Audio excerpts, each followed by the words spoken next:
sa nestane.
Tak, milí študenti, ako sme všetci,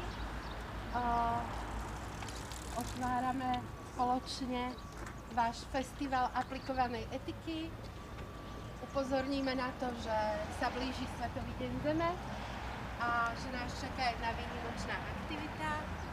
A ja teraz poprosím, aby sme sa s našim banerom presunuli na schodište, urobíme si jednu spoločnú fotku a všetci sa stretneme vo vestibule, kde nás čakajú príbehy, dialógy, kde nás čakajú hodnoty prírody, životného prostredia.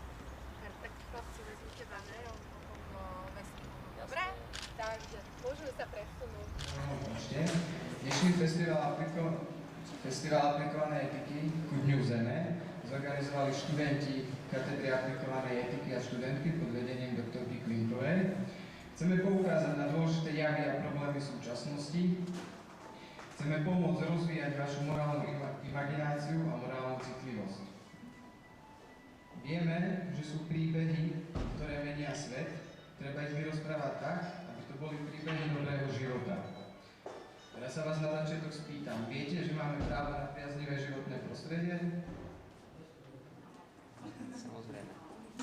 Tak som rád, že niektorí vedia, že máme takéto právo. Je to právo tretej generácie, patrí to k ľudským právam, má charakter globálneho práva.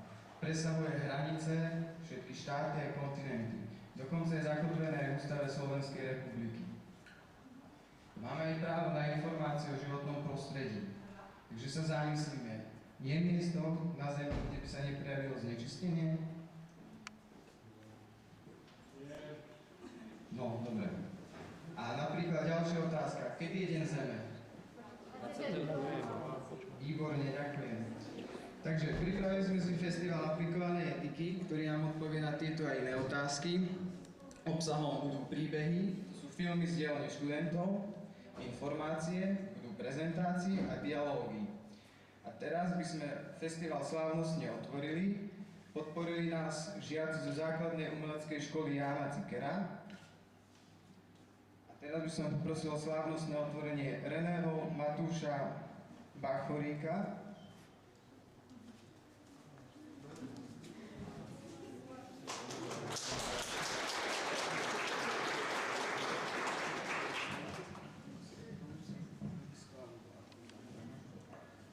Matúš zahral skladbu Fiera Tisseranda, kanadského autora Modrý panter.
Dobre, ďakujeme Matúšovi za jeho prvé vystúpenie na univerzite a dúfame, že ešte zažije takých vystúpení o mnoho viacej. Prejdeme k ďalšiemu bodu programu. Máme film Mapy šťastia a mapy smútku. Je to príbeh, ako môže vyzerať miesto, kde žijeme. Môže to byť šťastným miestom, kde je životné prostredie zdravé a kvalitné, ale aj miestom, kde sa mení život na nekvalitný a smutný. Použijem výrok Arna Leopolda, predstaviteľa etiky Zeme, sme zemou, zem sme my. Musíme si uvedomiť, že naše zdravie závisí aj od prostredia, životného prostredia, v ktorom žijeme. Autormi filmu sú Ján Pročka, Alexandra Pročková a Timotej Ostrina.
ukázať na problémy, ktoré sa dejú v každom živote akože a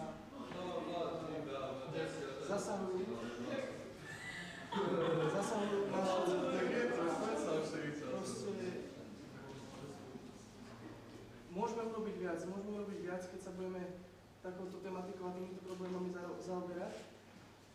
A samozrejme, že jeden človek neurobí nič, ale keď sa všetci spoja a budú bojovať za niečo dobré, za niečo, čo proste tú prírodu nejakým spôsobom oslobodí, alebo proste urobí niečoho lepšieho niečo. Tieto fotky, čo boli v našom videu, boli vlastne fotky pod klapy, čo sa nachádza vlastne pri Utile, kde bývame, alebo teda kde ja bývam. A táto ťažba tohto bentonitu, ktorý tam bol, sa urobila vlastne zo dňa na deň a bez súhlasu občanov. Občania neboli informovaní. Táto ťažba veľmi zasiahla ekosystém, ako sme videli vo videu, a takisto ako ekosystém, takisto zasiahla a postihla aj ľudí. Lebo vlastne bola robená tým spôsobom, že sa muselo urobiť hovoru. A potom sa vlastne následne urobili tie ťažobné jamy, ktoré sme videli vo videu. Nepriaznivý vplyv tejto ťažby je v tom, že keď sa ťaží bentonit, tak sa do vzdušia dostáva prach. A nielen do vzdušia, ale dostáva sa aj na rastliny, stromy, listy, ktoré vlastne zabránia tento prach v tom, aby prebiehala fotosyntéza.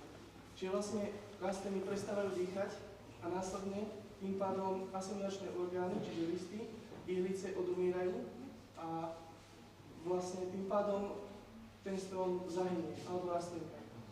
Takisto aj my, ľudia, čo sme v okolí tejto lokality, tak dýchame tieto škodlivé vlastne sprášne, ktoré sa tam tvoria.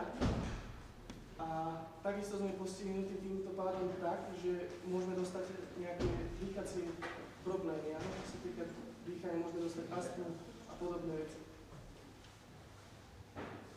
Čiže toto video tak v skratke bola vlastne iba výzva k tomu, aby sme spoločne sa spojili v niečom a bojovali za to lepšie životné prostredie, lebo to životné prostredie si to vlastne naozaj aj tá príroda zaslúži.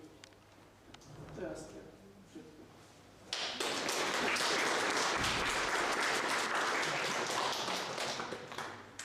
Ďakujeme aj autorom za slovo, aby sme strebali emócie, aby sme si pozvali žiačku základnej umeleckej školy Jána Cikera, Alexandru Michalčíkovú so skladbou Have You Ever Seen the Rain?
aké máme vytvorené stratégie voči zvieratám. Autorkami filmu sú Barbora Mesíková, Andrea Kvíková a radi po filme odpovedia na otázky, prípadne sa zapoja do diskusie.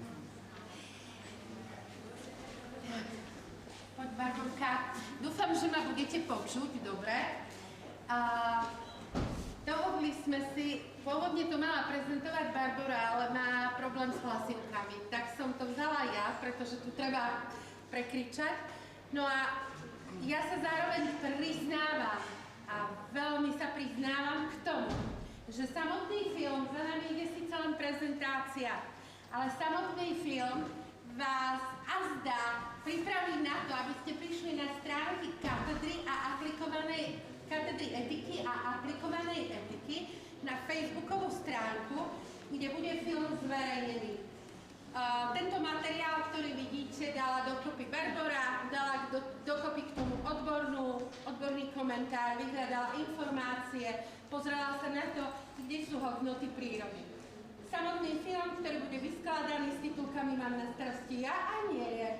Ale nie preto, že by som nechcela, ale preto, že zlyhala technika moja, košická, tak, ale to nevadí, lebo to je priestor na to, aby to bola taká predpremiéra.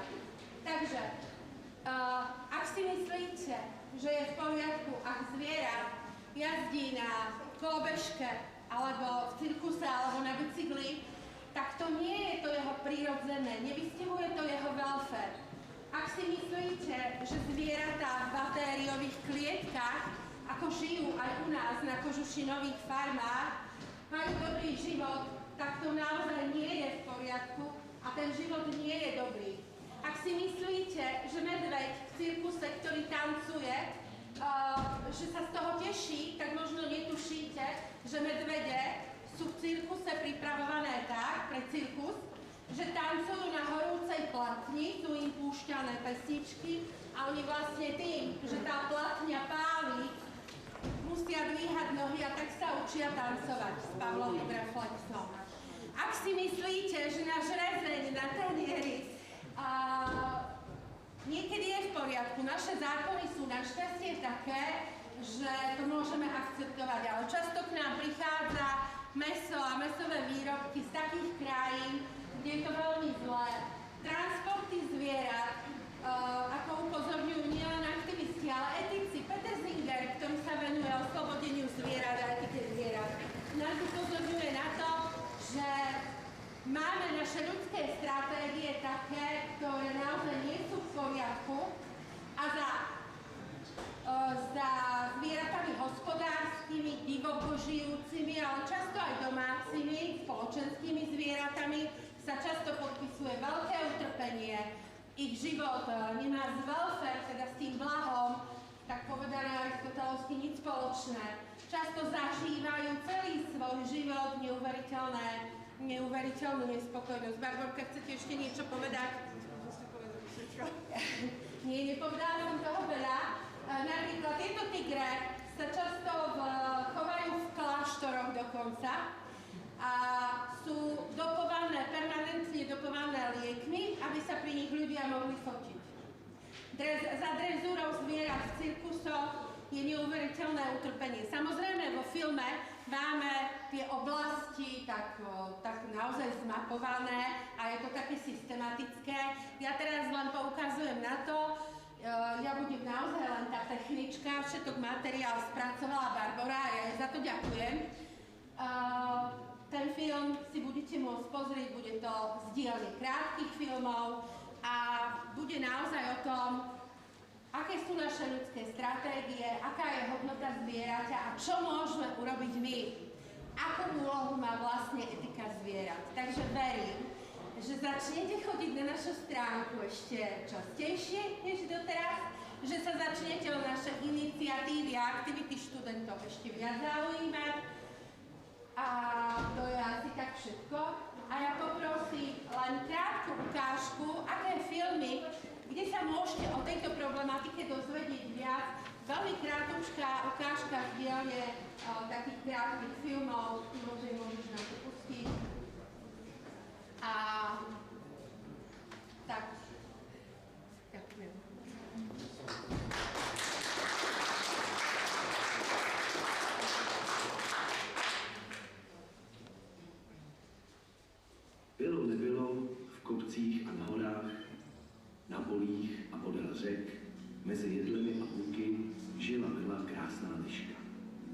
Každý den běhala ve svém obrovském království, hlídala ho a scháněla něco k sněhu.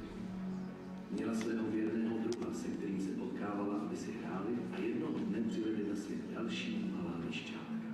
S jejich výchovou pomáhala celá rodina. A pak přišel člověk, který bere, co se mu zví.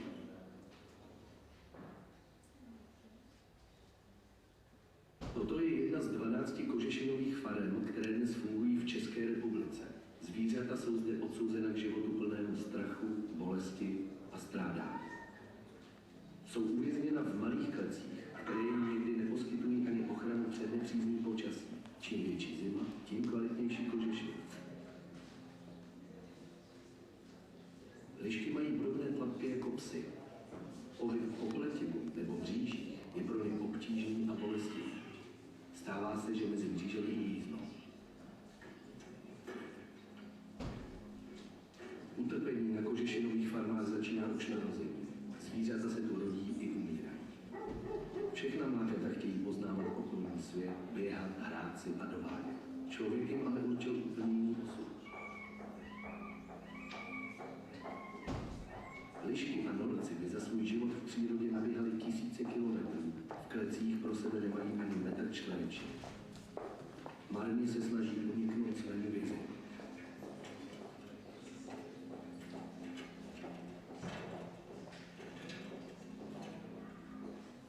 I za cenu toho, že se zraní.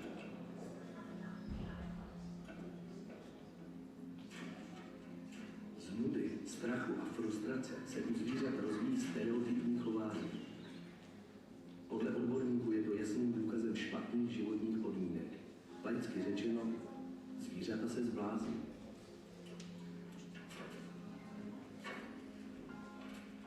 Ja do toho teraz vstúpim. To bola len jedna ilustrácia, ale zákon Slovenskej republiky, v zákone Slovenskej republiky je zviera stále ešte vec, definované ako vec.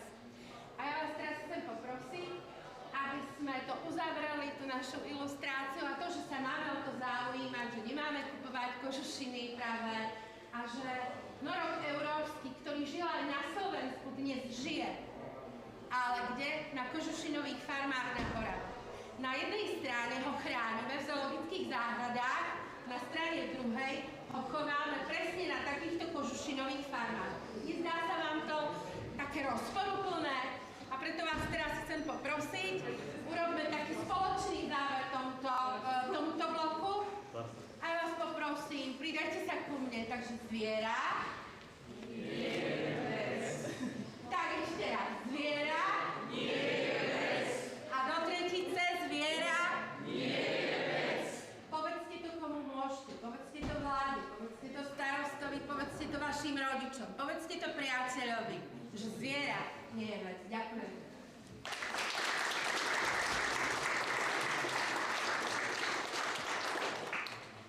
Ďakujeme za informácie aj rady.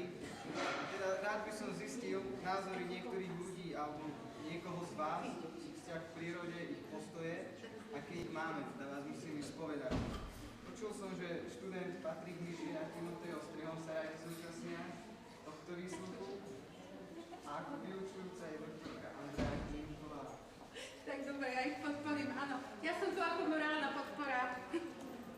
Máme prvú otázku, že čo pre vás osobne znamená Deň Zeme? Začína, som na to čest. Čo znamená Deň Zeme pre mňa? Myslím, že je to špeciálne vyčlenený deň, pri ktorom sa pripomína hodnota Zeme a fakt, že je život na tejto planete kvôli ľudskej činnosti neustále v ohrození. A v podstate sa snažia príslušné inštitúcie a organizácie všeobecnú verejnosť upovedomiť na tento problém a dostať informácie a zároveň nejaké to súnáleženie so zemou do povedomia celej spoločnosti. Tatko? Tak ja si osobne myslím, že Deň Zeme je dôležitý len preto, že alebo dôležité pripomínať si ho len preto, lebo vidíme, že sú ekologické problémy a potrebujeme ich riešiť. Myslím si, že Deň Zeme je pekný deň na to, aby sme si pripomenuli všetci na celom svete, že je dôležitý. A ja vám poviem poviem, že ja keď môžem v tomto ekokompase, Lukáš si na nás pripravil ekokompas, tak Deň Zeme pre mňa osobne znamená jednak Svetový deň, ktorý sa pripomína 22.4., ale osobne sa snažím mať Deň Zeme každý deň, pretože mám rada prírodu, som jej súčasťou a ako hovorí Aldo Leopold, sme zemou, zem sme my, aj naša kultúra je súčasťou prírody. Takže som veľmi rada, preto chcem všetkým vám poďakovať, že ste na tento festival aplikovanej etiky prišli a že ste ho venovali tomuto vzácnemu dňu. Ďalšia otázka, že ako spoluorganizátori festivalu Dňu Zeme, čo si sa práve rozhodli pre tento motív? Že ekoetický Máme nášho idea, či celej organizácie? Ako bolo povedané, Deň Zeme prípada 22. apríla, ale vyčlenili sme si tento čas skôr, pretože je to zajdu na sobotu a bolo teda možné a ideálne práve v tento deň, keďže už máme festival prípad etiky, tak sme spojili celý apríl, v podstate zahrnuli túto problematiku. Hodilo sa to najviac, bolo to v podstate najideálnejšie. A samotný dôvod organizácie, myslím, že bol prvej otázky už vypovedaný.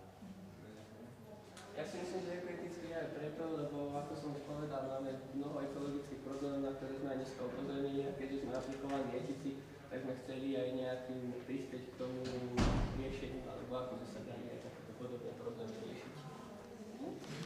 A ja odpoviem, že aj preto, lebo ma zarazila správa v médiách, ktorú som počula asi pred 2 mesiacmi, že Banská Bystrica, ktorá už začína byť môjim domovom druhým, a kde som len nedávno prišla, tak je druhým najviac znečisteným mestom na Slovensku. Takže si myslím, kto iný, ak nie my, aplikované etičky, aplikovaní etici a zda budúci konzultanti a poradcovia, kto iný by nemal poňať takýto deň tak hodnotovo a upozorniť na to, že zdravie človeka záleží od zdravia zeme. A že si musíme chrániť túto vzácnu pamäť prírody. Že naše ekologické postoje a naša ekologická stopa, že je to dôležité. A Lukáš, vy ste moderátor, viete o tom, že existuje niečo také ako Happy Index Planet, to znamená index šťastnej planety, kde sa to, áno, vyvinula to síce nová ekonomická spoločnosť, takže to ekonomické, no, ale dobre, ale počítajú ekologickú stopu so subjektívnou spokojnosťou obyvateľov a s vekom obyvateľstva a na základe toho stanovili nejaké poradia. Čo si myslíte, kde je Slovensko? Typnite si od 1 do 100.